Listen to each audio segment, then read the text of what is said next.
সুবহানাহু ওয়া তাআলা বান্দাদেরকে মাফ করার জন্য কিছু কিছু সময় নির্ধারণ করে দেন, যে সময়গুলিতে বান্দা যদি আল্লাহর কাছে মাফ চায় তাহলে আল্লাহ মাফ করে দেন। এরকম কিছু রজনী আছে, এরকম কিছু দিনও আছে, কিছু রাত আর কিছু দিন আছে আল্লাহর পক্ষ থেকে নির্ধারিত। সেই রাত বা দিনগুলিতে বান্দাকে মাফ করে দেওয়ার সুযোগ আল্লাহ রেখেছেন। ঠিক এরকম একটি রাত আমাদের সামনে অপেক্ষমান, সেটাকে হাদিসের পরিভাষায় বলা হয় নিসফে শাবান, লাইলাতুল নিসফি মিন শাবান। অর্থাৎ এই রাত্রটাকে শাবানের 14 দিবাগত 15তম রাত, আর এটাকে ফার্সি ভাষায় বলা হয় শবে বরাত, আর এটা আরবিতে বলা হয় লাইলাতুল বারাত। বাংলা এটার অর্থ হচ্ছে মুক্তির রাত। বাংলা অর্থ কি ভাই? মুক্তির রাত। কিন্তু আমাদের দেশে ফার্সিটার প্রচলন বেশি, শবে বরাত এটার প্রচলন বেশি আমাদের দেশে। কারণ একটা সময় ছিল যে সময় মানুষ ফার্সি, হিন্দি আর উর্দু চর্চা করত, যার কারণে এই দেশে কিছু কিছু শব্দ ফার্সি ব্যবহারিত এখনো হচ্ছে, এবং কিছু কিছু হিন্দি শব্দ, উর্দু শব্দ এখনো পর্যন্ত ব্যবহৃত হচ্ছে। আসলে সেই সময় থেকে এই রাত্রটাকে শবে বরাত বলা হতো, যার কারণে এখনো পর্যন্ত আমরা শবে বরাত হিসাবে চিনে থাকি। কিন্তু আমরা যেহেতু বাংলা ভাষী, আমাদের বাংলা ভাষায় শবে বরাত নয়, আমাদের বাংলা ভাষায় হচ্ছে মুক্তির রাত। এখন আমরা এই মুক্তির রাত কিসের থেকে মুক্তি পাবো, এটা হচ্ছে আমার মূল আলোচ্য বিষয়। বোঝার বিষয় কিসের থেকে মুক্তি পাবো, কিসের মুক্তি আল্লাহ দিবেন এই রাত্রিতে, এ সম্পর্কে হাদিস এবং কোরআনের মধ্যে কি আছে, এই বিষয়ের উপরে আলোচনা করার জন্য চেষ্টা করবো ইনশাআল্লাহ। ওমা তাওফীকি ইল্লা বিল্লাহ। রাসূল কারীম সাল্লাল্লাহু আলাইহি ওয়াসাল্লামের অসংখ্য হাদিস রয়েছে। সেই অসংখ্য হাদিস শরীফ থেকে কয়েকটি হাদিস এই রাতের ব্যাপারে আমরা হাদিস গ্রন্থ থেকে পেয়ে থাকি। তার ভিতরে একটা হাদিস হচ্ছে যেটা ইবনে মাজাহ এবং বাইহাকী শরীফের মধ্যে, এবং মা সাবাতা বিসুন্নাহ, এই কয়েকটি কিতাবের মধ্যে যে হাদিসটি উল্লেখিত, সেই হাদিস সম্পর্কে আল্লাহ রাসূল বলেছেন, যা আমরা জানতে পেরেছি, ইযা কানা লাইলাতুল নিসফি মিন শাবান ফাকুমু লাইলাহা ওয়া সুমু নাহারাহা। আরেক হাদিসের মধ্যে আছে, ইযা কানা লাইলাতুল নিসফি মিন শাবান ফাকুমু লাইলাহা ওয়া সুমু ইয়াওমাহা। তাহলে এখানে একটা ব্যাপারে হাদিস দুই জায়গায় আছে, যে এই রাত্রটা জাগরণ করবে। কি করবে ভাই? রাত জাগরণ করবে, তারপরের দিন রোজা রাখবে। যে রাত জাগরণ করবে তারপরের দিনটাতে রোজা রাখবে, এটা হচ্ছে হাদিসের ভাষা। কিন্তু আমাদের দেশে অনেকে আমরা 2টা 3টা রোজা রেখে থাকি। সেটা আপনার ইচ্ছা, নফল রোজা যত ইচ্ছা রাখতে পারে, তবে এই দিনকে উদ্দেশ্য করে, এই রাতকে উদ্দেশ্য করে রোজা একটাই। কয়টা রোজা? একটা রোজা। সেটা হচ্ছে 15তম দিনে, 15তম রাত্রিতে জাগরণ করে সেহরি খাবে, আবার সে 15তম দিনে সে রোজা রাখবে। এটাই হচ্ছে হাদিসের পরিভাষা। এখন এই রাত সম্পর্কে রাসূল কারীম সাল্লাল্লাহু আলাইহি ওয়াসাল্লাম কি বলেছেন, এই ব্যাপারে আমাদের জানার দরকার। পবিত্র কোরআনের 25 নম্বর পারায় একটি সূরা আছে। ওই সূরার ভিতরে অনেক মুফাসসিরিনে কেরামের উক্তি অনুসারে যে সেই আয়াতটা লাইলাতুল বারাত সম্পর্কে নাযিল হয়েছে। অনেক মুফাসসিরদের মতামত এটা, কিন্তু সকল মুফাসসির এই ব্যাপারে একমত নন। যে আয়াতে কারিমা আমি খুতবা শুরুতেই পড়েছিলাম, বিসমিল্লাহির রহমানির রহিম, حميم إنا أنزلناه في ليلة مباركة إنا كنا منذرين আল্লাহ রাব্বুল আলামিন বলেন নিশ্চয় আমি নাযিল করেছি বরকতময় রাত্রিতে ইন্না আনজালনাহু ফি লাইলাতিন মুবারাকাতিন ইন্না কুন্না মুনজিরিন বরকতময় রাত্রিতে নাযিল করেছি কি নাযিল করেছেন পবিত্র কোরআন আর এই রাত্রিতে বান্দার জন্য কল্যাণ রয়েছে যারা আল্লাহকে স্মরণ করে তাদের জন্য কল্যাণ রয়েছে এই জায়গাটার মধ্যে মুফাসসিরিনে কেরামের মধ্যে বিশাল মতানৈক্য আছে যেহেতু কোরআনের কথা বলা হয়েছে পবিত্র কোরআনের আরেকটা সূরা নাযিল হয়েছে যে সূরার নাম হচ্ছে লাইলাতুল কদর অর্থাৎ সূরা কদর সেখানে বলা হয়েছে কোরআন নাযিল হয়েছে লাইলাতুল কদরে এটা আমরা সবাই জানি আবার পবিত্র কোরআনের আরেক জায়গায় বলা হয়েছে শাহরুর রমাদান আল্লাযী উনজিলা ফীহিল কোরআন কোরআন নাযিল হয়েছে রমজান মাসে তাহলে রমজান মাসে কোরআন নাযিল হয়েছে এর প্রমাণ দুইটা পাওয়া গেল একটা হচ্ছে লাইলাতুল কদরে সেটা রমজান মাসে আরেকটা সরাসরি আল্লাহর উক্তি হচ্ছে আল্লাহর বক্তব্য হচ্ছে কোরআন নাযিল হয়েছে রমজান মাসে তাহলে এর থেকে বিষয়টা পরিষ্কার যেহেতু এখানে বরকতময় রজনীতে কোরআন নাযিল হয়েছে এই কথা বলা হয়েছে সেই হিসাবে এই আয়াতটাও লাইলাতুল কদরের দিকে ইঙ্গিত করে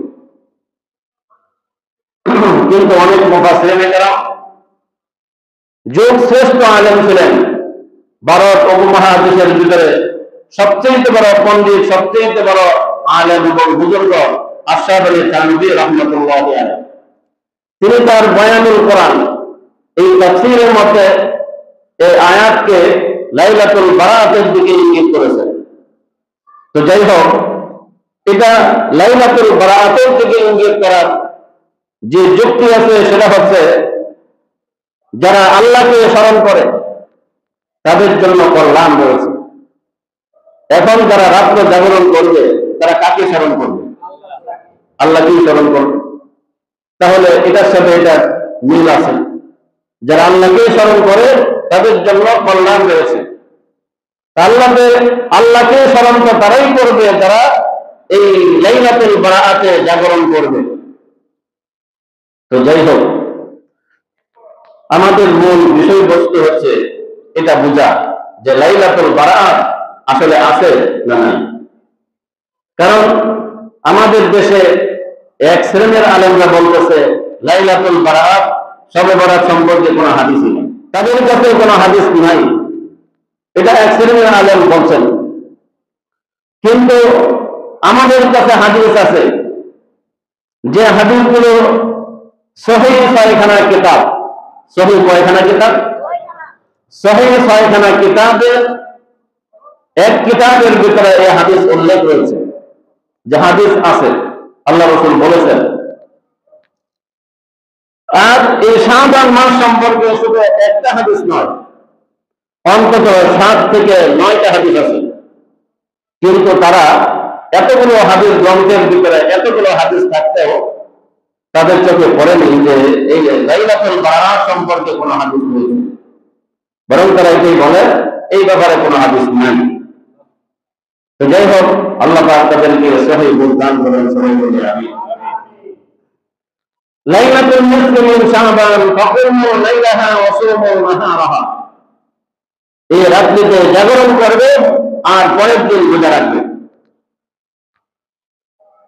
এখন এই রাত্রে জাগরণ করলে কি হবে কি লাভ হবে এ সম্পর্কে রাসূল করিম সাল্লাল্লাহু আলাইহি ওয়াসাল্লাম বলেছেন فإن الله ينزل فيها لغروب الشمس إلى السماء الدنيا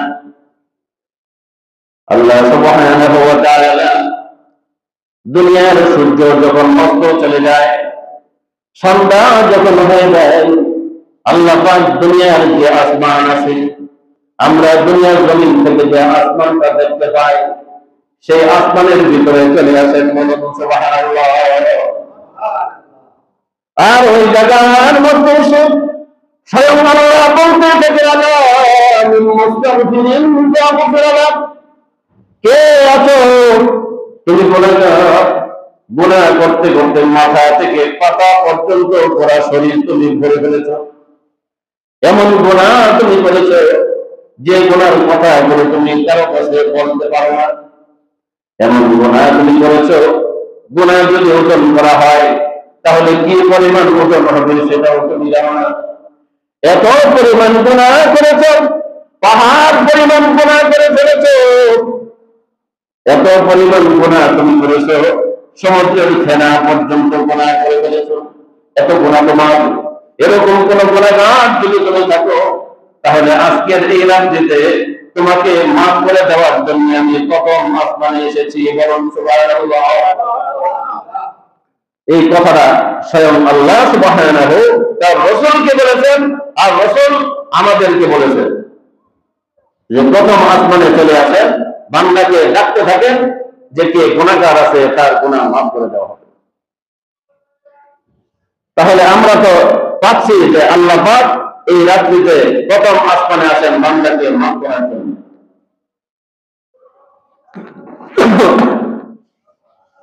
এখন আমাদের কি করা উচিত? আল্লাহ যেহেতু সেই সপ্তম আসমান থেকে দুনিয়ার আসমানে চলে এসেছেন, আর আল্লাহ সমস্ত জায়গাতে তিনি খোঁজ খবর রাখেন, কে কোথায় আছেন, কি করছেন, সমস্ত খবর আল্লাহর কাছে আছে। তো সেই আল্লাহ আমাদেরকে মাফ করে দেওয়ার জন্য যদি সপ্তম আসমান থেকে দুনিয়ার প্রথম আসমানে আসতে পারেন, তাহলে আমরা কি একটু অলসতা ভেঙে, একটু শরীরটার মধ্যে সাহস নিয়ে, শক্তি নিয়ে, মনের ইচ্ছা নিয়ে আল্লাহর কাছে নিজের গুনাহ মাফ করার জন্য একটু ক্ষমা চাইতে পারবো না? আল্লাহ সুবহানাহু ওয়া তাআলা এই রাত্রটা দিয়েছেন বান্দাকে মাফ করে দেওয়ার জন্য, গুনাহ থেকে মুক্তি দেওয়ার জন্য। এই রাত, এই রাতে কয়েকটা আমল আছে। একটা হচ্ছে এক হাদিসের মধ্যে, এটাও আরেকটা হাদিস। রাসূল করিম সাল্লাল্লাহু আলাইহি ওয়াসাল্লাম 14 দিবাগত 15তম রাত অর্থাৎ লাইলাতুল বারাআত, শবে বরাতের রাতে আম্মাজান আয়েশা রাদিয়াল্লাহু তাআলা আনহার ঘরে গেলেন, গায়ের জামা কাপড় খুললেন, আবার পরক্ষণেই জামা কাপড় পরিধান করে তিনি ঘর থেকে বেরিয়ে গেলেন। আম্মাজান আয়েশা রাদিয়াল্লাহু তাআলা আনহা চিন্তা করলেন যে নবীজি কোথায় যাচ্ছেন, কারণ আজকে রাত হচ্ছে আমার জন্য নির্ধারিত। তাহলে রাসূল কোথায় যাচ্ছেন? তিনি পিছনে পিছনে ছুটছেন, কিন্তু বের হয়ে রাসূলকে দেখতে পাননি। তিনি এক এক করে তার যে 13 জন সতীন আছে অথবা 8 জন সতীন আছে, আরো প্রত্যেকের ঘরে গিয়ে জিজ্ঞাসা করেছে, তোমার ঘরে কি মুহাম্মদুর রাসূলুল্লাহ এসেছিলেন? বলে না। এরকম প্রত্যেকের ঘরে জিজ্ঞাসা করেছে। এরপরে তিনি জান্নাতুল বাকির দিকে রওনা হয়েছেন। সেখানে দেখতে পেলেন বিশ্বনবী মুহাম্মদুর রাসূলুল্লাহ সাল্লাল্লাহু আলাইহি ওয়াসাল্লাম হাত দুইটা আকাশের দিকে এইভাবে দিয়ে তিনি কেঁদে কেঁদে চোখের পানি ঝরিয়ে ঝরিয়ে আল্লাহর কাছে দোয়া করছেন বলুন সুবহানাল্লাহ। এখন এই রাত যদি না থাকতো তাহলে এই হাদিস কোথা থেকে আসবে? এই লাইলাতুল বারাআত, শবে বরাত সম্পর্কে কোন হাদিসে যদি না থাকে, তাহলে এই হাদিসটি কোথা থেকে এসেছে? এটা কি মাটির নিচ থেকে, এই মাটির নিচ থেকে এটা কি এমনিতে উঠে গেছে যে মাটির নিচের থেকে উঠছে? তো যাই হোক, এটা হাদিসের মধ্যে আছে। হযরত আয়েশা রাদিয়াল্লাহু তাআলা আনহা নবীজির পিছনে গিয়ে দাঁড়ালেন। আপনার আমার নবী, বিশ্ব নবী জনাব মুহাম্মদুর রাসূলুল্লাহ সাল্লাল্লাহু আলাইহি ওয়াসাল্লাম তিনি দোয়া করছেন সমস্ত মুমিন মুসলমানদের জন্য, মুমিন নারী এবং মুমিন পুরুষের জন্য দোয়া করছেন। ও আল্লাহ, মুমিন নারীদেরকে মাফ করে দাও, মুমিন পুরুষদেরকে মাফ করে দাও, আমাদের পূর্বপুরুষ যারা ছিল তাদেরকে মাফ করে দাও। এরকম ভাবে সমস্ত মুমিন মুমিনাত মুসলমান নারী পুরুষের জন্য তিনি দোয়া করছেন। এরপরে জীবিত যারা আছে তাদের জন্য দোয়া করছেন, জীবিত মৃত সকলের জন্য তিনি দোয়া করেছেন এই রাত্রিতে গুরুস্থানে গিয়া। তাহলে এই রাতের আরেকটা আমল হচ্ছে গুরুস্থানে গিয়ে যারা মরে গেছে তাদের জন্য দোয়া করা। আরেকটা আমল কি ভাই? গুরুস্থানে গিয়ে মৃত ব্যক্তিদের জন্য দোয়া করা এই রাতের আরেকটা আমল। কিন্তু তার অর্থ এটা না মসজিদের ইমাম সাহেবকে নিয়ে দিতে হবে। প্রত্যেকে আলাদা আলাদা ব্যক্তিগত ভাবে দুইজন একসাথে নয়, একা একা। রসুল যেরকম একা গিয়েছেন, কাউকে কিছু বলেননি, ঠিক এরকম কেউ যদি গুরুস্থানে গিয়ে মৃত ব্যক্তিদের জন্য দোয়া করে তাহলে তাকে একাই দিতে হবে সেখানে। এখন এরকম যদি সবাই যার যার প্রয়োজনে আত্মীয় স্বজনদের দোয়া করার জন্য সবাই যদি একা একা চলে যায় কোনো সমস্যা নেই, কিন্তু সম্মিলিত সেখানে কোনো আমল করা যাবে না, সম্মিলিত সেখানে কোনো মোনাজাত বা দোয়াও করা যাবে না, কারণ এটা হাদিসের মধ্যে নেই। কিন্তু আমাদের দেশে আছে এটার প্রচলন। অনেক এলাকায় বাস রাত 2টার সময় 1টার সময় ইমাম সাহেবকে সাথে করে নিয়ে মুসল্লিরা সবাই গুরুস্থানে চলে যায়। আর সেই গুরুস্থান আগের থেকে আলোক সজ্জা করা হয়, পুরা গুরুস্থান বিভিন্ন রকমের বাতি দিয়ে সেটা উজ্জ্বলিত করা হয়, আলোক সজ্জা করা হয়, সেখানে সুন্দর আলো দিয়ে। তো সেই জায়গায় তারা সবাই একসাথে মোনাজাত করে সেখানে। এটা হাদিসের মধ্যে নাই, এটা হচ্ছে বাড়াবাড়ি, এটা হচ্ছে বিদআত। এমন কোন কাজ করা যাবে না যেটা বাড়াবাড়ি হয়, বিদআত হয়। এমন কোন কাজ করা যাবে না যেটা সরাসরি হয়, যেটা আল্লাহর দ্বীনের সাথে সাংঘর্ষিক হয়। বাড়াবাড়িও চলবে না, সরাসরিও চলবে না, দুইটার কোনোটাই চলবে না। তো যাই হোক, যে কথা বলছিলাম, তাহলে এই রাতের একটা আমল হচ্ছে গুরুস্থানে মৃত ব্যক্তিদের জন্য আল্লাহর কাছে ক্ষমা প্রার্থনা করা। এরপরে এই রাতে আল্লাহ সুবহানাহু ওয়া তাআলার কাছে নিজের জন্য গুনাহ ক্ষমা চাওয়া। এই রাতের আরেকটা আমল আছে, সেই আমলটা হচ্ছে গোসল করা। যেহেতু আপনি ইবাদত করবেন, পাক পবিত্র অবস্থায় নতুন করে গোসল করে সুন্দর করে আপনি আতর গোলাপ মেখে ওযু করে পাক পবিত্র হয়ে আপনি যদি ইবাদতের মধ্যে দাঁড়ান, তাহলে সেই ইবাদতের ভিতরে মনোযোগ বেশি হবে। কি বলেন, ঠিক না ঠিক? তাহলে এই রাতের আরেকটা আমল হচ্ছে গোসল করা। এখন এই রাত আপনি জাগরণ করবেন কি দিয়ে, কিভাবে? সেটা হচ্ছে নফল ইবাদতের মাধ্যমে। আর নফল ইবাদতের ভিতরে সবচেয়ে উত্তম ইবাদতের নাম হচ্ছে আফদালুল ইবাদাতি তিলাওয়াতুল কোরআন। হাদিসে রাসূল সাল্লাল্লাহু আলাইহি ওয়াসাল্লাম বলেছেন, যত রকমের নফল ইবাদত আছে, সমস্ত নফল ইবাদতের ভিতরে সবচেয়ে উত্তম নফল ইবাদতের নাম হচ্ছে কোরআনুল কারীম তিলাওয়াত করা। এটা হলো সবচেয়ে উত্তম ইবাদত নফলের ভিতরে। এরপরে হচ্ছে সালাত, নামাজ আদায় করা। আপনি রাত্রবেলায় নামাজ আদায় করতে পারেন, অথবা জিকির আজকার করতে পারেন, তাসবিহ তাহলিলও করতে পারেন। অর্থাৎ পুরা রাত্রটাকে আপনি ভাগ করে করে সমস্ত আমলগুলি করেন। কতক্ষণ কোরআন তেলাওয়াত, কতক্ষণ জিকির আজকার, তাসবিহ তাহলিল, কতক্ষণ আপনি নফল নামাজ, কতক্ষণ দরুদ শরীফ, কতক্ষণ আল্লাহর সামনে আপনি দোয়া করেন, তাই মনোভাব। এরকম ভাবে আপনি রাত জাগরণ করবেন। তার অর্থ এটা না ইমাম সাহেবকে আটকিয়ে রাখতে হবে, এটা না, এটা ব্যক্তিগত ইবাদত। কারণ এই রাতে সম্মিলিত ইবাদতের কোন হাদিস নাই। আপনি যদি মনে করেন ইমাম সাহেবকে সাথে করে নিয়ে মসজিদে থাকতে হবে, আপনার এই ভ্রান্ত ধারণা বাতিল করুন। কারণ এরকম কোন রিওয়ায়াত, এরকম কোন হাদিস, এরকম কোন কোরআনের আয়াত, এরকম কোন দলিল, এরকম কোন প্রমাণ কোথাও নাই। আপনি রাত্রে ইমাম সাহেবকে আটকে রাখবেন মসজিদে, তিনি সারা রাত আপনাদের দুনিয়া করবে না, এরকম কোন দলিল নাই, এরকম কোন প্রমাণ নাই। আপনি একা একা ইবাদত করবেন। সবচেয়ে উত্তম হচ্ছে আপনার বাড়িতে আপনার ইবাদত করা, মসজিদে এসে না। মসজিদে তো সেই ব্যক্তি আসবে যে ব্যক্তি তার ঘরের ভিতরে নামাজ আদায় করা, সালাত আদায় করার কোনো ব্যবস্থা নাই। এটা হলো কপাল পোড়া, যে কপাল পোড়া তার ঘরে নামাজের ব্যবস্থা থাকে না। কি বলেন, ঠিক বলছি না? ঠিক বলছে।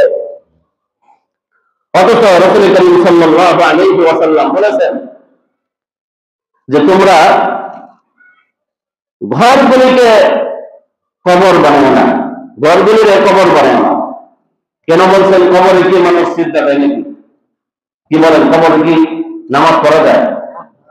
কিন্তু পরে এক শ্রেণীর মানুষ সেটা তারা বিরাট কাজ করে। আর মসজিদ গুলিকে কবরের মতো, গোরস্থানের মতো বানায় না।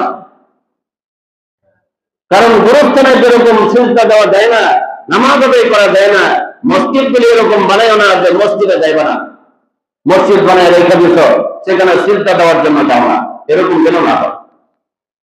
তাহলে মানুষের ঘরগুলি যেন কবরের মতো না হয়, আর মসজিদ গুলি যেন কবরের মতো না হয়, মানুষের ঘরগুলি যেন মসজিদের মতো হয়। মসজিদ যেরকম সিজদার স্থান, সিজদা দেওয়ার জায়গা আছে, প্রত্যেক মুসলমানের ঘরের ভিতরে সিজদা দেওয়ার জায়গা থাকতে হবে। আপনি যোহরের 4 রাকাত সালাত আপনার বাড়ি থেকে আদায় করে আসবেন, ফজরের 2 রাকাত সুন্নাত সালাত আপনার বাড়ি থেকে আপনি আদায় করে আসবেন, আপনার এশার আগে 4 রাকাত সুন্নাত সালাত আছে সেটা আপনি বাড়ি থেকে আদায় করে আসবেন, আসরের নামাজের আগে 4 রাকাত সুন্নাত সালাত আছে সেটা আপনার বাড়ি থেকে আদায় করে আসবেন, মাগরিবের নামাজের পরে 2 রাকাত সুন্নাত সালাত আছে এটা আপনি বাড়ি থেকে আদায় করবেন, এশার নামাজের পরে 2 রাকাত সুন্নাত সালাত আছে আপনি এটা বাড়ি থেকে আদায় করবেন। এটাই ছিল রাসূল করিম সাল্লাল্লাহু আলাইহি ওয়াসাল্লামের জীবন আদর্শ, এটাই ছিল সাহাবায়ে কেরামের জীবন আদর্শ। এখন আমরা তো তার উল্টা হয়ে গেছে। যত নফল আছে মসজিদে এসে পড়ার জন্য চেষ্টা করি, মসজিদে গিয়ে পড়লে সবাই দেখবো আমি একজন মুত্তাকি পরহেজগার মানুষ, আল্লাহওয়ালা। আমি যদি মসজিদে গিয়ে পড়ি তাহলে সবাই দেখবো আমি একটা আল্লাহওয়ালা মানুষ, আমি নামাজি। যত নফল ইবাদত আছে, নফল ইবাদত হচ্ছে ব্যক্তিগত, আপনার বাড়িতে আপনি করবেন। মসজিদে আপনি ফরজ নামাজ জামাতের সাথে আদায় করার জন্য আনবেন। হ্যাঁ, এখন কেউ যদি মসজিদে ফরজ আদায় করতে এসে সুন্নত করে কোনো দোষ নাই, নফল আদায় করে কোনো দোষ নাই, সে সুন্নত নফল সব আদায় করে গেল, তাতে তার কোনো দোষ নাই, এটা দোষের কিছু নয়। কিন্তু তার ঘরের হক আছে, ঘরের ভিতরে সে কিছু নামাজ আদায় করবে, ঘরকে কবর বানানো যাবে না। এই জন্য ভাই, এই রাত্রে ইবাদত গুলো এটা হচ্ছে ব্যক্তিগত আমল, ব্যক্তিগত ইবাদত। এই ইবাদত গুলো যার যার বাড়িতে করা হচ্ছে উত্তম। আপনার বাড়িতে যদি ইবাদত করার মতো কোনো জায়গা না থাকে, সেরকম আপনি সেফটি না পান বা ওরকম সেফ কোনো ব্যবস্থা যদি না থাকে, তখন আপনি মসজিদে এসে সারা রাত আপনি ইবাদত করেন, কোনো সমস্যা নেই। কিন্তু যার বাড়িতে ব্যবস্থা আছে তার জন্য মসজিদের চেয়ে সওয়াব বেশি হবে তার নিজের বাড়িতে আমল করলে। কিন্তু ফরজ নামাজের বেলায় এটা নয়। ফরজ নামাজের বেলায় যদি কোনো ব্যক্তি বিনা কারণে বাড়িতে একা একা নামাজ আদায় করে, তাহলে ওই ব্যক্তির নামাজ হবে না। সরাসরি হাদিস আল্লাহ রাসূলের, যে ব্যক্তি বিনা কারণে বিনা প্রয়োজনে একা একা তার বাড়িতে নামাজ আদায় করলো, মসজিদে জামাতের সাথে সে শরীক হলো না, এই ব্যক্তির নামাজ হবে না। এটা আল্লাহ রাসূলের হাদিস। তাহলে ফরজের ব্যাপারে কোনো শিথিলতা নাই, মসজিদে আসতেই হবে আপনাকে। কিন্তু সুন্নাত আর নফলের ব্যাপারে মসজিদে এসে পড়তে হবে এরকমটা জরুরি নয়, বরং উত্তম হচ্ছে নিজের ঘরের ভিতরে সুন্নাত এবং নফল আদায় করা। তো যাই হোক, আশা করি বিষয়টি আপনারা বুঝতে পেরেছেন। যে বিষয় বলছিলাম, আজকের যে রাত্রটা, অর্থাৎ আজকের দিন গেলেই যে রাত আসছে, এই রাত্রটাই হচ্ছে মুক্তির রজনী, লাইলাতুল বারাআত। এই রাতে প্রথমেই আল্লাহ যে কথাটি বলে তার বান্দাদেরকে ডাকবেন, সেটা হচ্ছে এমন কোন বান্দা আছে যে তুমি গুনাহগার, আমার কাছে ক্ষমা চাও, আমি আল্লাহ তোমাকে আজ মাফ করে দেব, গুনাহ মুক্ত করে দেব। তাহলে এরকম কোন মানুষ কি দুনিয়াতে আছে বর্তমানে সে বুকে হাত দিয়ে বলতে পারবে আমার কোনো গুনাহ নাই? আছে নাকি কেউ এরকম? এরকম একটা মানুষও এই পৃথিবীতে পাওয়া যাবে না। প্রত্যেক মানুষের গুনাহ আছে, কম হোক আর বেশি হোক। এই ব্যাপারে দলিল পেশ করে গেছেন রাসূল করিম সাল্লাল্লাহু আলাইহি ওয়াসাল্লাম, কুল্লু বনি আদম খাত্তাউন ওয়া খায়রুল খাত্তাইন আত-তাওয়াবুন। রাসূল সাল্লাল্লাহু আলাইহি ওয়াসাল্লাম বলেন, প্রত্যেক মানুষ হচ্ছে গুনাহগার। প্রত্যেক মানুষ কি ভাই? প্রত্যেক মানুষ হচ্ছে গুনাহগার।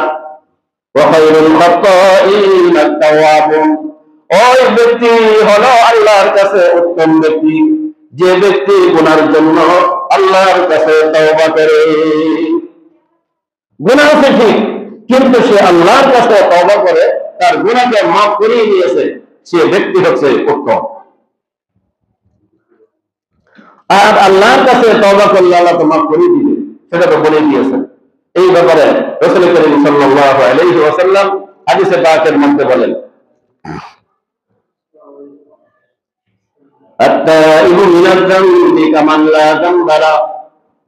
যে ব্যক্তি আল্লাহর কাছে নিজের গুনার জন্য ক্ষমা চায়, যে ব্যক্তি নিজের অন্যায় অপরাধের জন্য আল্লাহর কাছে ক্ষমা চায়, ওই ব্যক্তির গুনাহ আল্লাহ মাফ করে দিয়ে ওই ব্যক্তিকে এমন বেগুনাহ বানিয়ে দেয় যেমন মায়ের পেট থেকে নবজাতক শিশু জন্ম নেয়। একজন শিশু যেরকম তার মায়ের পেট থেকে জন্ম নিয়েছে বেগুনাহ মাসুম অবস্থায়, মানুষ যখন আল্লাহর কাছে তওবা করে, ঠিক আল্লাহ পাক তাদেরকে এরকম বেগুনাহ মাসুম বানিয়ে দেয়। বলুন সুবহানাল্লাহ।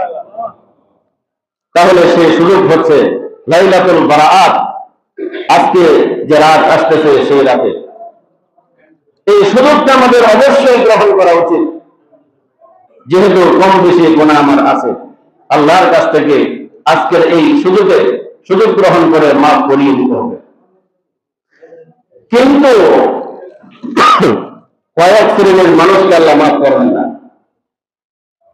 আল্লাহ কয়েক শ্রেণীর মানুষকে মাফ করবেন না। যতই আপনি আল্লাহর কাছে ক্ষমা চান, কিন্তু মাফ দিবেন না। তাহলে সেই মানুষগুলি কারা?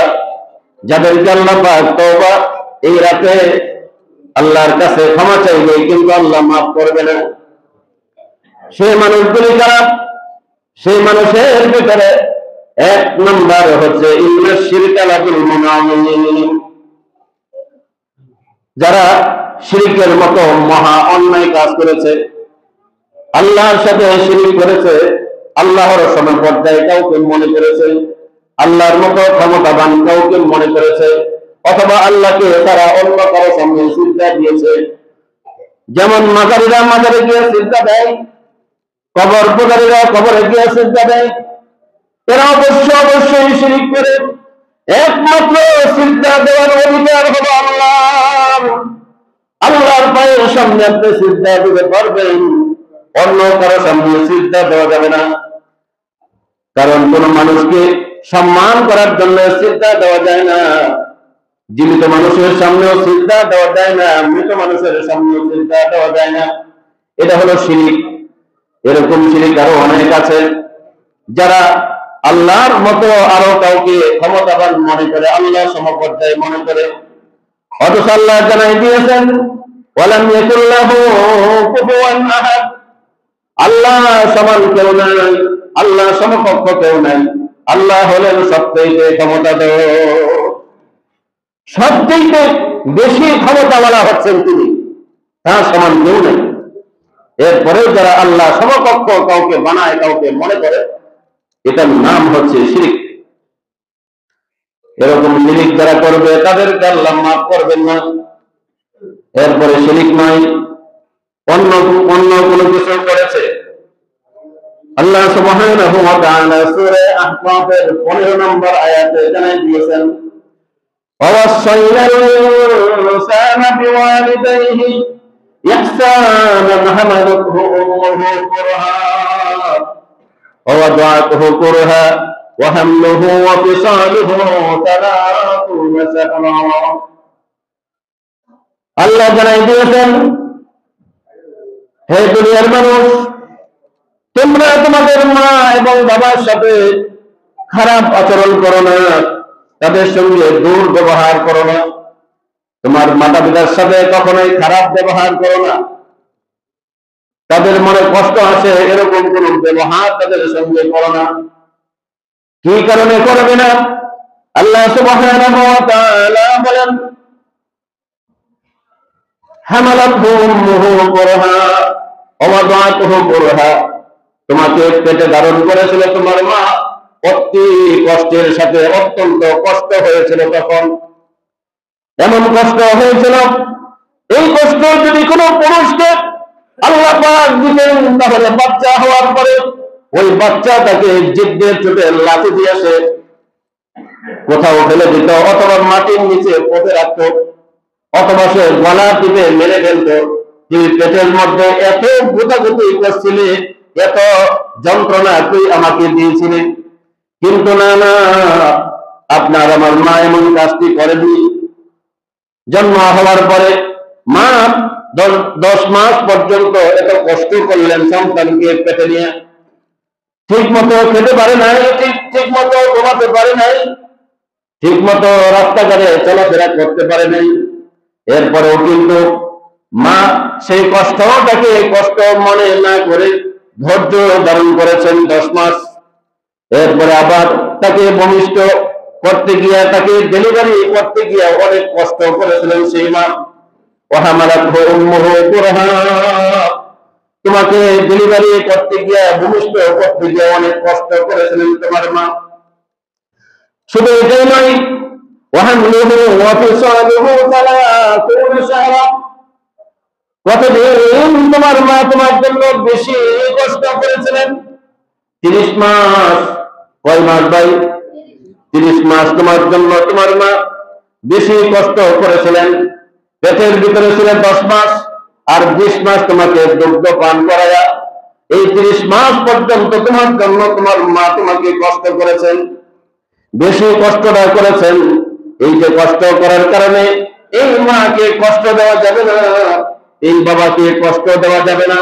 এই বাবা আর মাকে কোনো ব্যক্তি যদি কষ্ট দিয়ে থাকে, ওই মা ওই বাবা যদি তোমার উপরে অসন্তুষ্ট থাকে, আল্লাহর কসম করে বলছি, তোমার ইবাদত আল্লাহর দরবারে কবুল হবে না, তোমার নামাজ আল্লাহর দরবারে কবুল হবে না, তোমার হজ আল্লাহর দরবারে কবুল হবে না, তোমার রোজা আল্লাহর দরবারে কবুল হবে না, তোমার দান সদকা আল্লাহর দরবারে কবুল হবে না, তোমার কোন ইবাদত আল্লাহর দরবারে কবুল হবে না।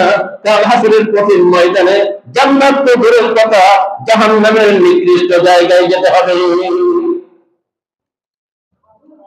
বিষয়টা বড়ই মারাত্মক, বড়ই ভয়াবহ। বাপমার নাফরমান যারা, বাপমার অবাধ্য যারা, তাদেরকে আল্লাহ মাফ করবেন না। আরেক শ্রেণীর মানুষ যারা বান্দার হক নষ্ট করে, বান্দার হক, আপনার ভাইয়ের টাকা আপনি মেরে দিয়েছেন, আপনার পাশের জায়গা আরেকজনের ক্ষেতের বাতর কেটে কেটে আপনার ক্ষেত বড় করে ফেলেছেন, এই যে যেটুকু আরেকজনের ক্ষেত থেকে বড় করেছেন, এইটুকু হকদার ওই মালিক ছিল, ওই পাশের ক্ষেতওয়ালা ছিল। আপনি যেটুকু নিয়েছেন এইটুকুর হকদার হচ্ছে সে, এটা হলো বান্দার হক। আবার এমন আছে কারো কাছ থেকে চুরি করে নিয়ে খেয়ে ফেলেছেন, যার কাছ থেকে নিয়েছেন সে ছিল এটার হক। কেউ বা ডাকাতি করে এনেছেন, কেউ বা পিস্তল ঠেকিয়ে, কেউ বা ছুরি চাকু ঠেক দিয়ে নিয়ে এসেছেন। এই যে বান্দার হক আপনি নষ্ট করেছেন, অথবা একজন মানুষের গীবত শেখায়ত করেছেন, একটা মানুষের আড়ালে আপনার তার দোষ চর্চা করেছেন, এটা তার হক নষ্ট করেছেন। এরকম কাজ যদি কেউ করে থাকেন, এরকম গীবত শেখায়তকারী, বান্দার হক নষ্টকারীকে আজকের এই রাতে আল্লাহ মাফ করবে না, মাফ করবে না আল্লাহ। কারণ এটা বান্দার হক, বান্দার হক আল্লাহ কখনোই মাফ করবেন না। যতই আল্লাহর কাছে আপনি মাফ চাইতে চাইতে চোখের নিচে যা করে ফেলেন না কেন, আল্লাহ কখনোই বান্দার হক মাফ করবেন না। বান্দার হক বান্দার কাছ থেকে মাফ দিতে হবে, যার হক নষ্ট করেছেন তার কাছ থেকে মাফ দিতে হবে, নচেত আল্লাহ মাফ করবেন না। তাহলে এই শ্রেণীর মানুষগুলিকে আল্লাহ আজকের এই রাতে মাফ দিবে না। এরপরে হচ্ছে যে মানুষগুলো আল্লাহর সাথে নাফরমানি করে, তার রাসূলের সাথে নাফরমানি করে, এরকম নাফরমান যারা আছে, ওই নাফরমান গুলো শরীয়তের মধ্যে নতুন নতুন কিছু বিষয় প্রয়োগ করে ফেলে, যেটা শরীয়তের বিধানের মধ্যে নাই, যেটা নামাজের মধ্যে নাই, সে নতুন করে বানিয়ে নামাজের সাথে আদায় করে, যেটা আযানের মধ্যে নাই নতুন করে বানিয়ে সে আযানের সাথে আদায় করে, যেটা সালামের মধ্যে নাই নতুন করে বানিয়ে সালামের সাথে যুক্ত করে। এরকম ভাবে কোন ইবাদতের সাথে কোন নতুন কিছু বানিয়ে ওটার সাথে যুক্ত করে সে আমল করে, এটা হচ্ছে নাফরমান, এটা হচ্ছে বিদআতি, তার কোনো মাফ হবে না। এরপরে যে ব্যক্তির গুনাহ মাফ হবে না, ইন্নাল মুনাফিকিনা ফি দারকিল আসফালি মিনান নার, আল্লাহ সুবহানাহু ওয়া তাআলা বলেন আরেক শ্রেণীর মানুষ হচ্ছে মুনাফিক। মুনাফিক মার্কা মানুষ, অর্থাৎ সহজে বুঝবেন, ব্লেড ব্লেড ছিলেন তো, ব্লেড দুই দিকেই কাটে, দুই দিকেই কাটে। শত্রুর সাথেও সম্পর্ক ভালো, বন্ধুর সাথেও সম্পর্ক ভালো, তার ভিতরে একরকম, বাহিরে আরেক রকম।